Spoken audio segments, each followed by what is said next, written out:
салом, як хабар. дар Тоҷикистон барои истеҳсоли рамзарз ё криптовалюта бо истифода аз нерӯи барқи дуздӣ ҷазо таъин мешавад. Акнун барои ин амал аз 15 000 то 75 000 сомони ҷарима ва ё аз 2 то 8 соли зиндон пешбинӣ мешавад. тибқи тарҳи тағйиру илова ба кодекси ҷиноятӣ ки 3 декабр қабул шуд, ба шахсоне ки барои истеҳсоли рамзарз аз нерӯи барқ ғайриқонунӣ истифода мебаранд аз 15 000 то 37 000 сомони ҷарима ва то 2 соли зиндон ҷазо пешбинӣ мешавад.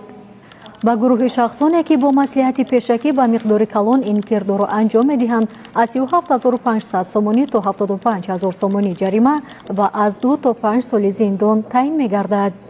барои ғайриқонунӣ истифода намудани нерӯи барқ ҷиҳати истеҳсоли рамзарз ба миқдори махсусан калон аз ҷониби гурӯҳи муташаккил аз 5 то 8 соли маҳрумият аз озодӣ пешбинӣ гардидааст. аз Зедмобайл миллионро гирборди асосӣ 1 миллион сомонӣ ҳар моҳ то 20 000 сомонӣ бурд мешавад. бо 3,5 сомонӣ айди рамзро бихар ва иштирокчӣ бозӣ бурднок шав. Зедмобайл аз 2 то миллион 1 қадам роҳ аст.